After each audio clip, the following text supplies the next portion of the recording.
et www.bomokoyamboka.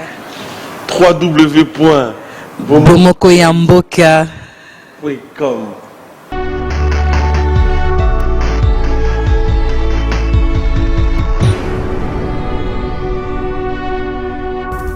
Pour nos internautes, www.bomokoyamboka. Bomokoyamboka. www. Alors, suivons tous www.bomoko.com. La Bible dit cherchez la paix avec tous, sans laquelle personne ne verra Dieu. Nous cherchons la paix, nous cherchons l'unité, nous cherchons Bomoko.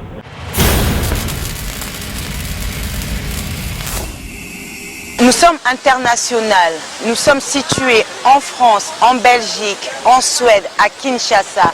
Pour vous servir toute information, n'hésitez pas à nous contacter sur www.bomokoyamboka.com. Tokeneka likolo, na ba information na bino kitoko, boya. Bandeko nyonso bazolanda biso. Pona ba fête na bino, pona ba séminaire na bino, pona ba concert na bino, pe pona ba sango ya mboka. To sengi na bino boya na site na biso ya sika www.bomokoyamboka.com.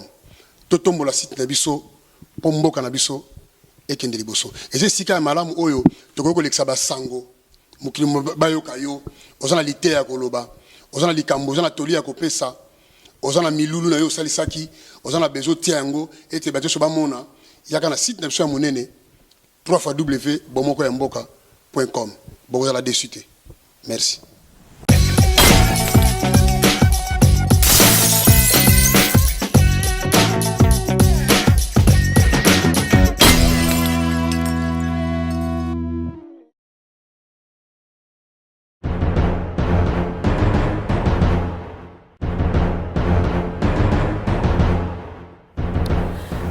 Bonjour, bonsoir chers internautes de www.bomokoyamboka.com.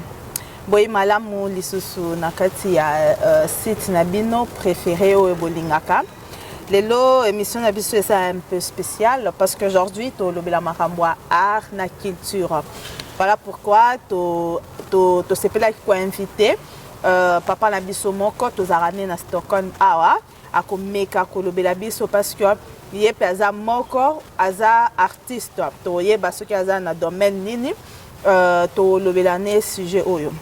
Voilà, et sans plus tarder, on a ça déjà invité dans la beauté. Beauté. Beauté, maman. Bonne santé. Santé, madame Mingi. D'accord, les lots, tu as mis les lots, tu as la makamboa art, na culture. Mais avant cela, na lingi na no mécano se présenter quand même pour na bande qu'on a biso oh yo ba la biso na tango yo ba bioté ba yo quand même.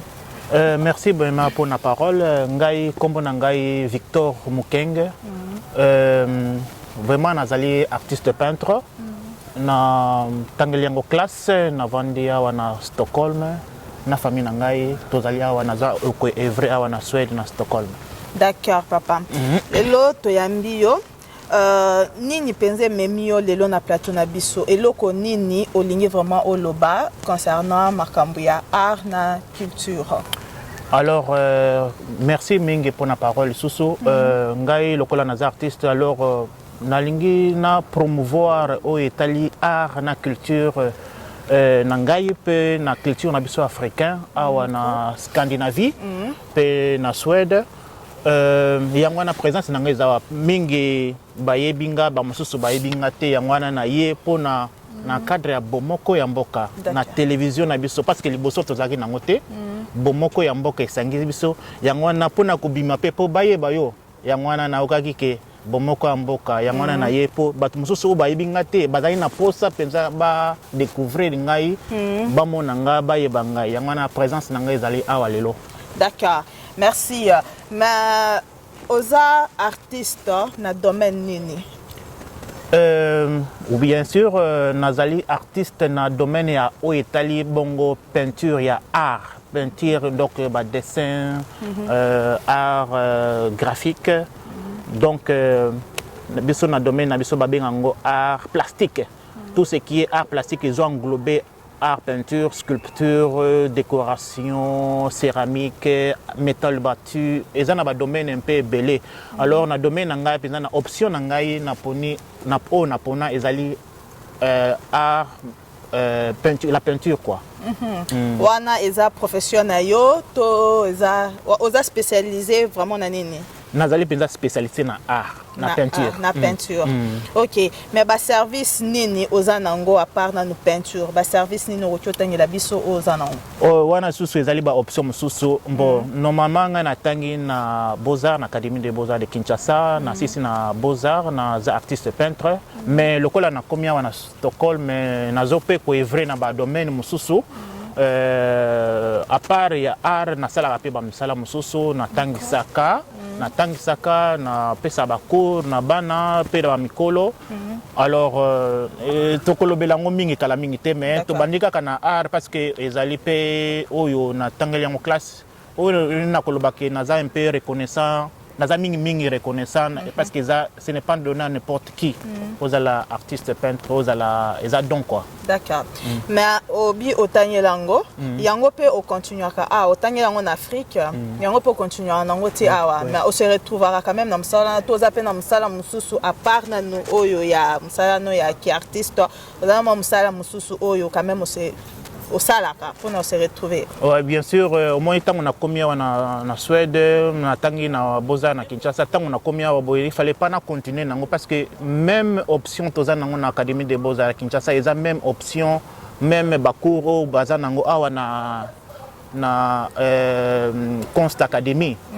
Konst Academy ezali bongo Académie des Beaux-Arts awa na Stockholm na Suède.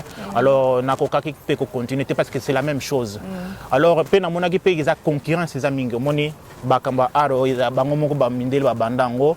Alors na domaine nanga na monaki que non il fallait na sala quelque chose na tangisa. Alors na kotaki ba cours na silisa na koma ko tangisa bana pe baza baye ba pendenga ko dessiner baye baza pe guya ko sala art quoi.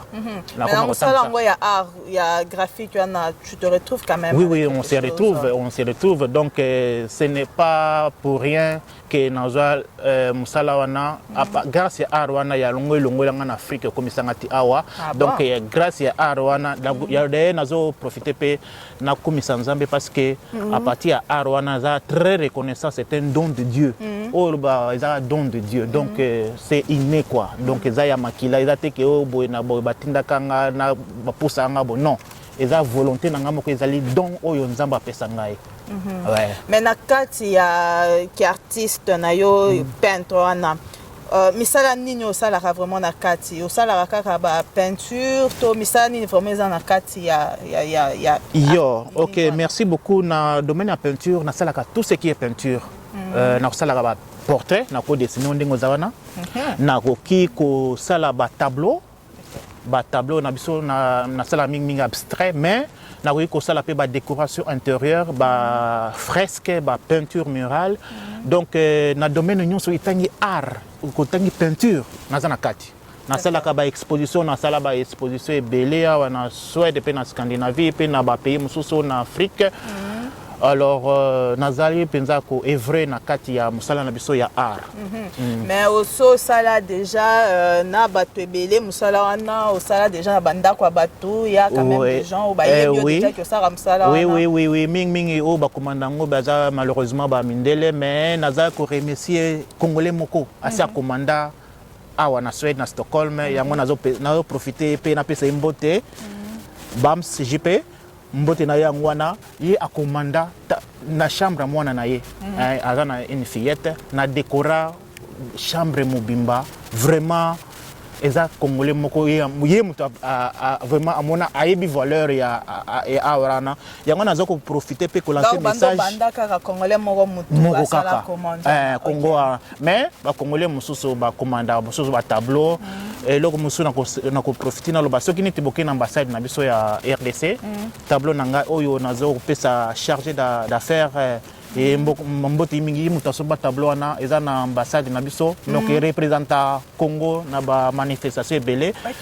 Alors eza que biso be congolais tous appelé goût ya koyeba culture na biso art na biso ezaki ka to sombaka biloko ya bato mosusu te autant que biso moko toza wana quoi nazali pe na monaka pe cousine nanga moko azala na tableau moko moni ba tableau ba sombaka na ba ya Chine wana namoni mwana atie mwana azolela ba tableau moko na si boko yebango mwana moko alobi na bi tableau ça va bien mais ce n'est pas digne quoi na longola tableau on a remplacé na tableau nangai et pas na yezali na tableau nangai na opese mbote en passant yango nazali na kona pour promouvoir kona kopesa goût na ba ndeko na biso ba congolais bayeba ke tozali awa il faut ko sala ko représenter image ya mboka na biso en même temps nazali pona ko sala promotion ya peinture quoi. La peinture non yo. OK, mais ce qui par exemple moto commandé ba tableau wana ezaka ba prix nango ko pesa to ezarande nini. Wana soki o bengi to solola ezo dépendre na eloko nini olingi na guni no lingi ngana ko sala nyonso.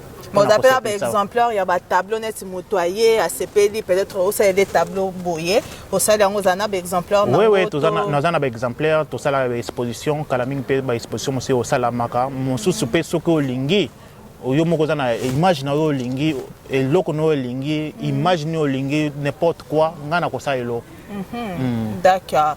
Voilà, wana ezaki makambo ba peinture donc je profite aussi pour na robengisa bato nyonso tous les Congolais parce que il y a lobby mingi ba suédois bato bakomandaka basala yango mingi mais eza vraiment occasion ya bien ya komona ndeko na biso un Congolais azosala musala oyo vraiment eza to encourager ye eza eloko moko boye tomona yango vraiment mingi pa bato te donc il faut to encourager ça veut dire donc omoni que ozala mposa basala elo tableau moko boye to badessine yo to badécorer ndako na yo badécorer chambre na yo donc il suffit seulement ya kobenga papa na biso Victor ou obengi biso na bomoko ya mboka obengi notre PDG Momo Digital azawana akopesa bino numéro na ye directement bokozwaye akosala bino nyonso oyezo concerné makambo ba peinture et tout ya ba décoration kaka ye moko na otoloba voilà mais papa Victor toke na étape mususu à part makambo ba peinture osaka lisunene olobaki. Merci beaucoup pour la parole. Ngai, à part la peinture, nazana ba domaine musuna salaka pour na ko aider pe ba congolais ba ndeko na biso ba congolais wa. Naza ngamoko déjà naza chauffeur à bus. Okay. Na kumbaka bus. Alors na profiter nango pe na oyo na tangi moko na tangi na ndenga koye kulisa koye kola kumba bus na koma koye kulisa batususu baye bakokumba voiture bazwa permis B. Alors c'est très important ba oyo nyonso bazana ba permis te ba contacter ngato ko solola na ko laksabino première étape ti tango ko na ko so na autoroute quoi. Donc zo lingo aider bato bazana posa ozo ba choc ça veut dire ba permis de conduire. Ouais, nazali ko aider bango na sina aider quelques-uns bon nazape na quelques élèves to kumba na bango bazana motiver bazana posa penza ko yekola ko kumba voiture. Mais ça privé, tu es officiel que yebani va. Oui, c'est officiel parce que moi tout en Suède cause la biloko na simanda côté okolo baté que yaka to kuma na ndako na l'action simanda ko non pour ceux qui police et camions ont un problème. Alors toujours ça là toza qui est officiel donc gouvernement yebiango office de route yebiango et pas na biso ba ngo trafic vert que yebiango APC benza certificat que non oza na droit okuma na élève oyo. Alors ngai nazawana pour na motiver na kopesa permis de conduire mais na ko motiver yo au long la voiture na parking au kotango na autoroute alors obosana te benganga to solo là na ko motiver yo et loko ça la bien que na sali quelque temps na bateau na moni motivation ezali ba o mingi ba quelques-uns ba si bazu ba permis na bango alors na za encourager mususu o non azu permis te contacter ngai to ko solo là na ko tala disponibilité à temps ngai to ko solo là to ko na ko chona nzela quoi. Aha donc oyedara bato neti ba kolongola mutuka na parking kokota na autoroute c'est ça non? Ouais, ouais. Mais ça se passe comment? Ni mutu soki alinga ya pour la kisema kumba il faut yemokwa na mutuka na yeto zana ba mituka o ezalaka wana soki mutu alinga ya mama la kiseto il faut ya na mutuka na ça se passe comment on peut maramba ba prix ezaki okolo bango boyeto il faut bosolola mutu ça za mposa bosololi après boyokani. Concernant ba mituka ngana za na voiture na ngamu kuna tamusaka na lakisa bato eza un peu moderne bon pour na kolakisa bango donc eza déjà assuré ma camion c'est le cas bien alors si on peut muto za na voiture na yemoko ça va bien parce que ça va lui permettre abanda ko sala ba tour yemoko un peu libre quoi. Parce que nous avons la voiture qui est occupée ou bien aucune dans musala donc on a pris le sous comme a pris le sous parce que on a côté prix to kana problème mais côté prix to so bobinga to solo la téléphone côté prix un problème té voiture na yo oyanga ce n'est pas d'importance quoi essentiel que motivation là pour ça là OK hein ma communauté dans la règle quoi. Est-ce qu'il y a des gens quand même au lakisa déjà baza awa ba congolais tout comme batumsusu pe au lakisa bazo pe ba short. Oui, il y a quelques gens, jeunes pays, qui sont en shortcut, qui sont en Koboy, qui sont en secret ou bien ils allaient bon bazali ceux qui bango bazali bakoy na pesi bango bambote pas bazali naza bamusu souper baza ko continuer kozwa bamusu souper ba kutu nazo profiter na lobake naza na musu moko taza plus congolais te azali nigérien ye kutu asazwa permis automatique mais nazo aider pour avoir manuel. OK. Alors ça veut dire automatique na manuel. Donc ba mi tout automatique ozo mena. Oui, non surtout automatique na manuel parce que so déjà oyebi ko kumba manuel c'est facile na automatique. Alors so za na automatique pamba ezali difficile pour na manuel quoi. Alors yé azali na automatique, azana permis automatique alors azolinga siko ayeba manuel. Alors yango nazo aider pour na sens wana. Pour aller payer manuel. Donc, aux ça il a tout le deux voitures automatiques na manuel. Oui. Ça y est pas na yo pour à ça là. OK, d'accord. Mais voilà, au qui peut s'adresser quand même na bateau pe ba Hollanda biso pour la première fois ba monio, baza pour ça ba permis de conduire ni no ko tuer ça bon ni. Ouais, mais message est que quand on a voiture c'est bien mais quand on a permis c'est très important parce que si on a permis aux aller un peu libre talaka ba monde moderne yo il faut qu'on tika bana na classe il faut qu'on sala ba marché si on a permis te mo boulot. Alors, na jeune mingi na ozo encourager cause na permis penza c'est très bien permettre aux musala malamu otika musala ozo sala wana o continuer aux moins degré et matalikolo quoi parce que si on a permis aux na facilité aux musala mususu ozo permettre que kaka muto azana permis nde azo musala ngo. Alors nazali ko profiter ko lancer message yo entre biso ba congolais permis on a ko sala wana ozo utiliser français lingala chiluba na kati en même temps pe suédois. Donc on a quoi biso coupling brooms Gaza. Donc dans la langue wana mutu ko comprendre ngo facilement au lieu que banda ko charger mutu na ba suédois belé mais na ko tangisa ngo na pardon de batu baloba que c'est mieux peut-être au ça en suédois que ça avec prouver en suédois que na langue na yo maternelle. Est-ce que c'est vrai Zara? Au moins na suédois boye na kati parole te au moins na suédois boye batunyo so batanga na suédois. Alors ba suédois bango moko ba préféra que yo logo ba lingala logo ba français oye kula suédois partir à langue na yo nano. Omona ataba na mususu bazana hemasprok ezali langue oyo maternelle oyo bana ba ekola kana école donc ba suédois ba encourage ka bana ba yeba lingala comme ça ba ko comprendre mieux suédois. Alors ngana ko la kisoyo permis wana na lingala comme ça on comprendre ngo siko na suédois après copé au kende kobe ko ça la théorie non en anglais ou bien en français ou bien en suédois. Alors l'essentiel est que on comprendre ngo pesa na lingala. Voilà, Montunyo sur Zolanda Bisso, on a pour ça qu'on a permis de conduire. Bon, il y a ça va permis de conduire, mais il y a quand même à Darabatou pour au coma, na place au Zolingo coma pour a permis de conduire. Donc, ça place ça bien. So besoin pour ça, bah contact nous sur Bozwango avant l'émission na Bisso ici là, comme ça bo bengaye. Voilà. Papa Victor, Toyoka PQ au Salakaba, livraison à domicile. Parle-nous un peu de ça. Oui, tu créer un service moko na MVG bon les services tu créer awa MVG l'axi Mikevel Goodchend, mention très spéciale. Alors il y a maison Nabiso MVG l'axi na suédois mention très bien. Mikevel Goodchend. Alors tu créer un pour aider la population Nabiso ya Suédois ya Scandinavie spécialement na Stockholm wa livraison ezo to sala boye yo commandé biloko na yo biloko na biso ba africain cause la pondo makayabu bitekuteku bien biloko nyonso tout o za na ba shop na biso wa o commandé o bengi biso to yeli biso to yeli o biloko yango na porte to beti nglingong na porte to yeli biloko le kaki yango yo to silani alors to ke na la prochaine porte Carabongo donc na lancé message oyo na oyo za na possibilité ko se déplacer te ozo ba kadi o bana ko tambola na ngona ba tunnel bana na ba bus na ba métro benga biso to koya na porte na yo to ko tikela yo koli na yo biloko na o lingi ba africain biloko na yo ya kolia to ko tina ngona ndako na yo na ndako ndoko européen loko moko te mais question ezali que il faut ezala à partir à 500 couronnes. Ils n'ont pas moins de 500 couronnes. Donc, on commandé, ils ont à partir de 500 couronnes. Donc, on livrer gratuitement. On a 0 OTA.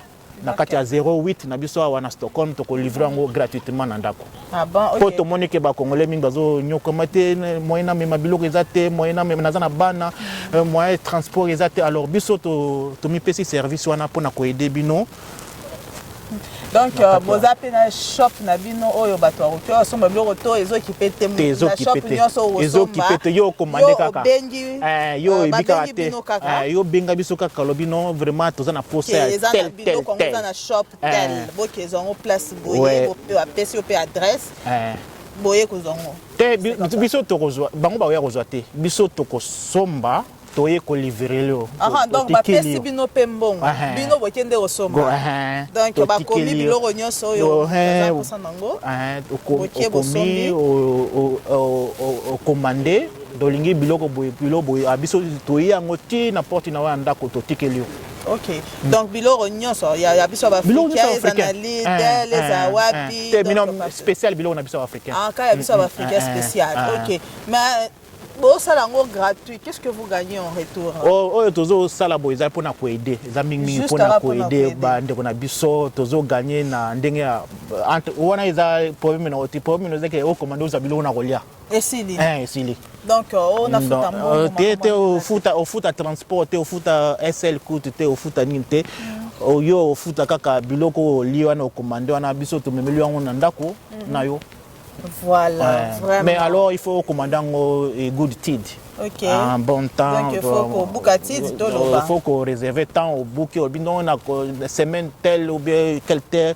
Oui, la biso bilo ko boy. Alors, biso to ko pour to appeler na bato belé.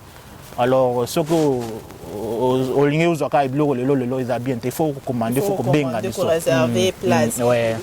Wana donc to bobanda okuta na ba pesi bino mbongo to bozape na compte mo boyeza pour na bato. Bon, au monnaie alors na Suède comme na ba mode de paiement comme belé au payer par carte par internet par Swish na domaine no wana to solo la atana content boy ko pesa donc wana is un problème to yo zaka ke soki to yeli biloko na to silani to leki. OK, ah bon, vraiment. C'est vraiment encourageant. Merci beaucoup. Vraiment, on a une initiative aujourd'hui. Il y a que ça gratuitement comme ça. Donc, vraiment, Nzamba Pambola Bino. Ouais. Et à part Rwanda, vous avez des sous Namsala Moussou que Neti Moto Soka Outil Banda. Aye. Bozana Tobenga Nini association to. Service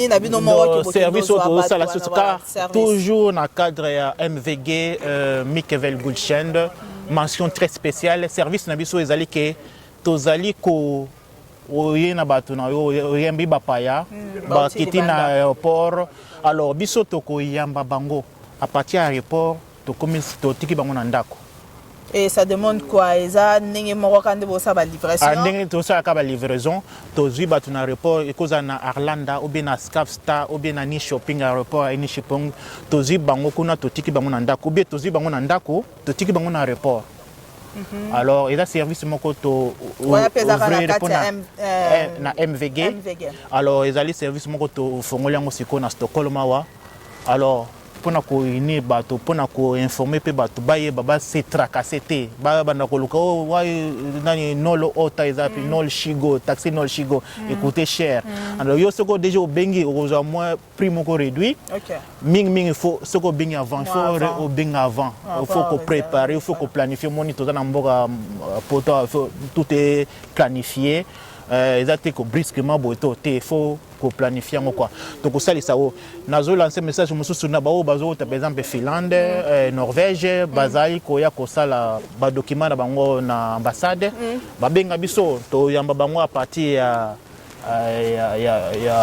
ya Sulusen na bateau to kotika bango na ambassade na beso to laksi bango ambassade yango na boko sala ba document na bino eza nyonso na eza na cadre ya ko aider communauté na biso parce que so balobi o to idaka communauté te bon biso to zali wana pona ko aider communauté na biso mais ça existe depuis longtemps ou bobandi yango to bandi yango sika parce que omoni makamnyo so ibandaka na ebandele so to moni eloko ezakite alors siko ekomi MVG est commis et bandit le lot donc c'est bandit qui déjà aussi tout ça ici quelques bateaux bah témoignage ouais bateau baouta qui Danemark tout ça ici baouta qui Göteborg bah tout ça ici Finlande Norvège tout ça ici bateau alors et là on a zolo ba ke boya bo contacter biso numéro zawana bo benga biso to solo là ilo nyo sezaka ko solo lande d'accord OK mais toyoka rapé ba période moko que ça fait une année au limwaka awa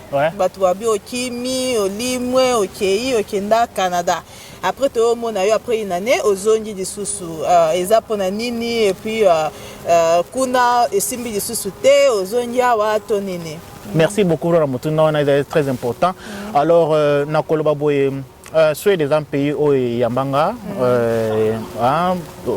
nazawa navana na Suède.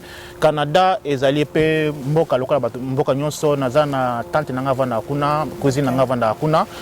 Pe voyage nanga Suède et à Canada ezaki ke nakai kotanga. Nakai na ko bakisa mayele na zongaki awa na diplôme mibale.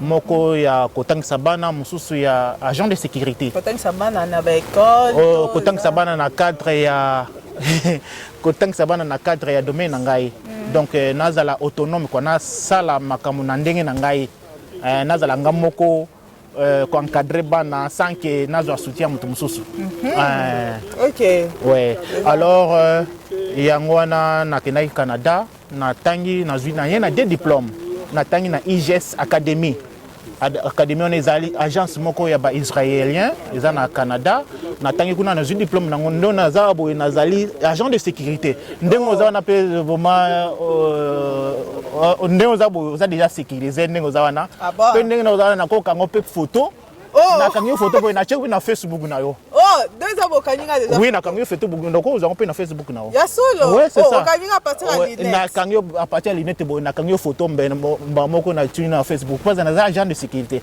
nde na za boye na ko yiko kango photo na tuni na Facebook na o na linette ka ndenge pe bon déjà so kaninga donc on a Facebook ouais pour na otindu lango bon ndenge na za boye na kinai na Canada za pona ko makisa mayele ko tanga na yena diplôme na nga na za na diplôme ya Académie agence de sécurité ya Canada na Montréal na tangi kuna nde naza boye so neti na kina Congo na un jour na kobima garde du corps ya ministre moko bia président on sait jamais alors nyonso na nazo bomba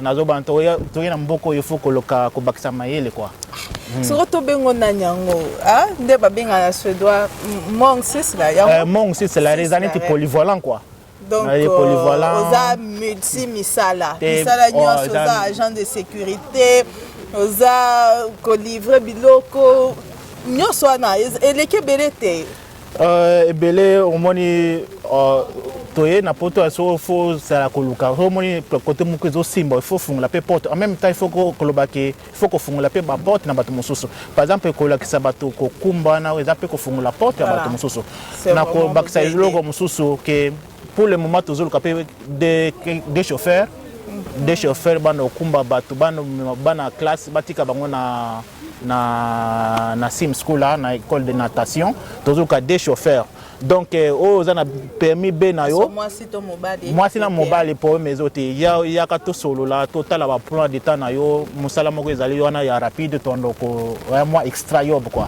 to ndako salisa na yango na lobaki ke na o annoncé que pe tozali na 2 minibus na MVG service tozali na 2 minibus ceux qui ozali na problème ou bien ozali na conférence na yo ou bien ozali na visite na yo ou bien olingoki notala bato na Göteborg Malmö Helsinki ou bien na nord bien na sud benga biso okolwe voiture okozwe minibus wana eza na 9 places mosusu eza na 8 places alors okokumba okozwa ngo okoluwa ngo soko olingi mpe chauffeur tokopesa wo chauffeur moko akotikolo bien soko moko olingi okumba okumbi yango tokosolola kaka kwa ongana mpe baservice ezali na kati ya MVG mais vraiment baservice yango namoni eza tellement ebele parce que nakomona bino boye oza quand même père de famille na koti na vie privée vraiment te mais sikoyo tellement misale eleki ebele est-ce que ozora mpe temps ya famille na yo parce que misale vraiment eleki ebele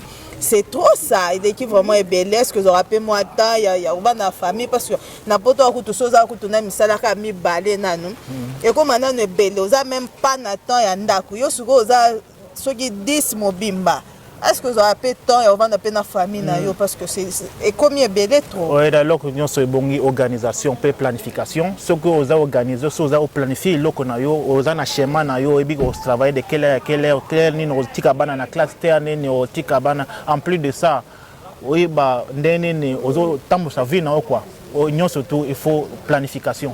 Surtout bien ngo keza don ya Nzambe to eza eloko yo moko lingi ko sala bongo e darabatu to eza don ya Nzambe omoni na osepela mingi be bomoko ya mboka yango esangisi bisowa yango na jui pe idona bino biloko bo il faut to salisana so to salisana te eza pe bien te na sepeli mingi lokola bomoko ya mboka esangisi biso yango na jui pe possibilité ya komila ki sepa batu bayebanga eza don Nzambe parce que naza pe ko reconnaissant na Nzambe oyo a créé ngai na kokomi kumisa te ke ngamo na ibi botune ezali don oyo Nzambe apesa ngai yango wana naza pe reconnaissant en question de reconnaissance pe naza na eloko moko to ko partager ensemble ezali cadeau moko na zui lobby na kumba naza chauffeur à bus na kumba ibo mwasi moko abosani mobile na ye iPhone moko ya sika na kati ya bus sikonga na zua mobile wana na bengi numero moko ebengaki wana na zui na bi mutu na bino moko abosani mobile abo abina oh vraiment eza ya koko na biso vraiment bombela ngango na zo ya kozwa koko na wana malgré no bela na ye na tikeli yango na re ya bus vraiment lubi zwa cadeau oyo za chocolat kabolango yango la bina eloko oyo na okinango na bomoko ya mboka to kabolango na sergele to kabolango kala mingi te eza chocolat quoi yango na soko zo sala malamu okoza pe malamu nga na sali bongo parce que na yebi que un jour mukomzo so na bungiso angai mutu mususa yoka na la chocolat parce que zo nisaki mobile ya mutu bosa na bus na ye donc ngape un jour na bossa na kapé carte na ngana bancomat na distributeur mutu mususu azongisila ngango abi soki mutu azongisila ngai bon pourquoi ngabe na za eloka mutu na bomba faut que zala honnête quoi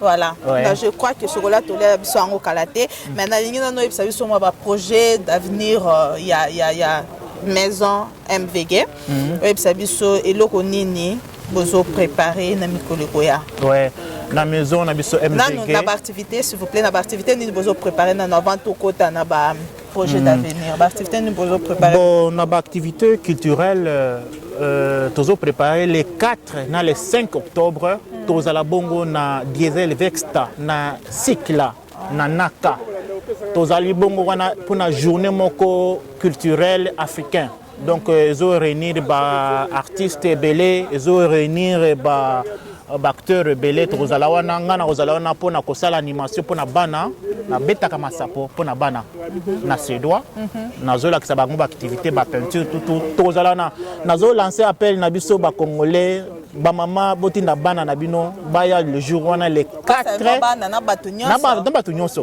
na eza ba famille quoi eza famille mobimba boya botala ba biloko na biso Afrique culture na biso Afrique parce que awa toza pe mingi te toza pe mingi te alors il faut to la kisa biloko na biso culture na biso ya Afrique na koloba bongo pe nazali pour représentant légal officiel ya Congo awa na Suède quoi Samara. Oh, Samara. Donc, na le 24 octobre, toza susu na Aerobro, bana Aerobro na pesi binombote, tozo ya wana pona ko promouvoir art na biso culture na biso ya Congo. Tozala wana pona ko représenter Congo. D'accord. Na ozala na ba tableau nanga exposition na cadre ya ko représenter RDC et loko ya makasi. D'accord. Donc le 4 eza oyo za nanaka. Nanaka. OK. Et puis le 24 octobre ezala na Aerobro. OK. Wana eza ba activité ya nini boko sa. Ezali commune Aerobro mutu invité biso. On a joué invitation à partir de l'ambassade na biso balbi le kolo yo zali représentant chargé d'affaires culturelles là au Yebani yaka au salisa biso au lakisa Congo na ba biloko zo sala ezala pe malambo quoi. Merci beaucoup. Mais ba projet d'avenir il y a maison MVG projet d'avenir eza que tolingi batu nyonso ba biso to aider bango pe ba aider biso to promouvoir culture na biso toye bana to salisana yango neza projet na biso kala mingi to pe tozo bakisa troisième minibus comme ça ils allaient belé pour na esalisa bato belé nazolo baka ki ezaka ba selwana bandi bunde ba commandaka ba bus na ngai mais nalingi siko pour le moment ba kongole pe ba commander ba bus yango pe ouais vraiment eza eloko ya malamu mingi. Je crois que tu mis déjà na suka émission ya biso mkolo lelo mais bité na question peut-être on a tuna kité oyo monique okuturo lobango et puis on s'adresser na batu na makambo nyonso tolobi o chango un peu au samo synthèse eloko nini okuturo lobana batu. Merci mingi eloko mingi na yeli wa eza pona kosala promotion ya ngamoko nanu ya maison na ngai MVG MVG l'accimation très spéciale Victor Mukeng groupe. Alors ezali pona ko promouvoir pe activité na biso culturelle ya Congo pe ya Afrique awa na Suède awa lokola pe nazali artiste nazali chargé d'affaires culturelles près de l'ambassade de Nabiso. Alors nazali ko représenter Congo. Namonaka chaque fois tout ça ma manifestation ba Congolais bayaka muke mais pour le moment na ko lancer appel que vraiment boyaka na cadre bomoko mboka so bozui message boki appel moko culture boya ozala malamu mingi.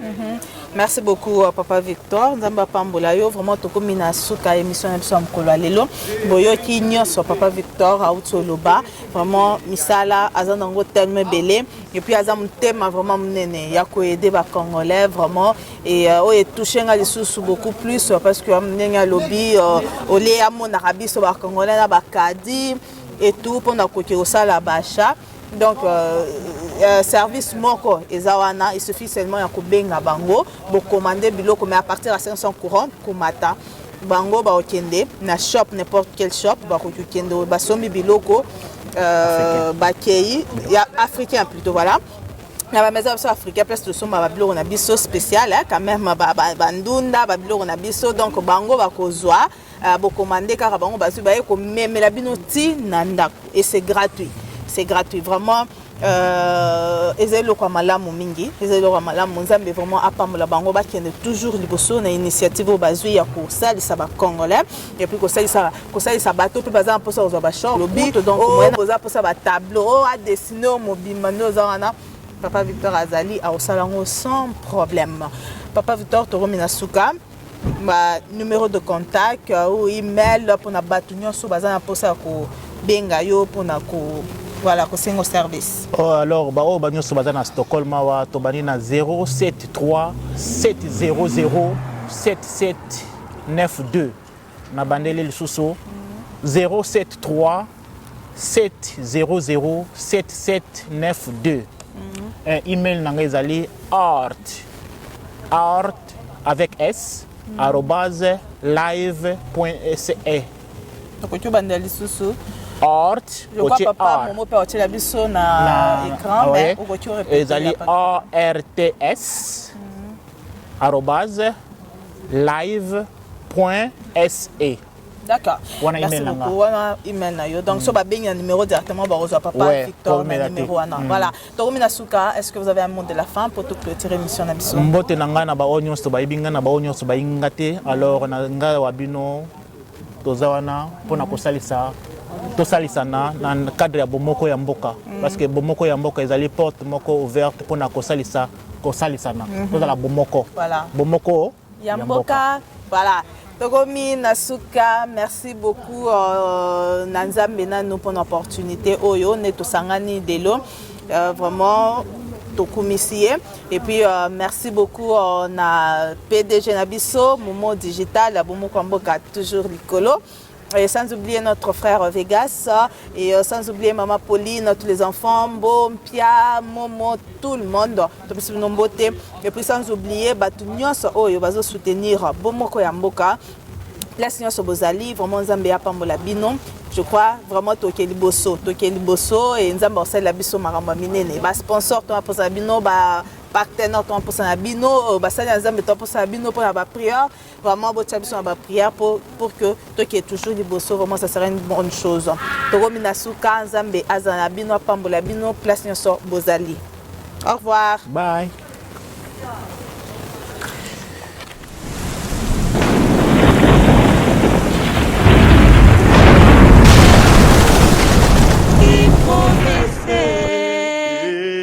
Akokisi promesse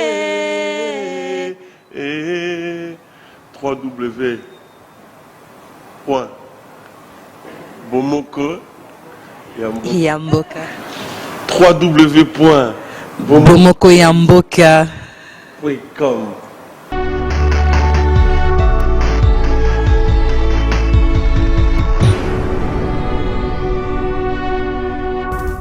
Pour nos internautes, www.bomokoyamboka. Bomokoyamboka. www. Alors, suivons tous www.bomoko.com.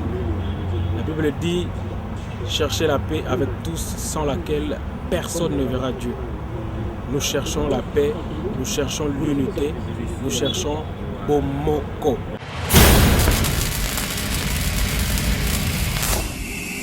Nous sommes internationaux. Nous sommes situés en France, en Belgique, en Suède, à Kinshasa. Pour vous servir toute information, n'hésitez pas à nous contacter sur www.bomokoyamboka.com.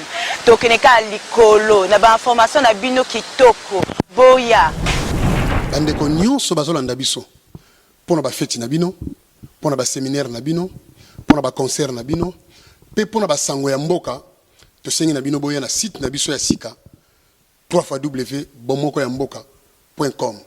Totombola site na biso po mboka na biso ekende liboso. Eze sika ya malamu oyo tokoko kolekisa basango mokili bayoka yo ozana lite ya koloba ozana likambo ozana toli ya kopesa ozana milulu na yo salisaki ozana bezo tia yango ete bato so bamona yaka na site na biso ya monene www.bomokoyamboka.com.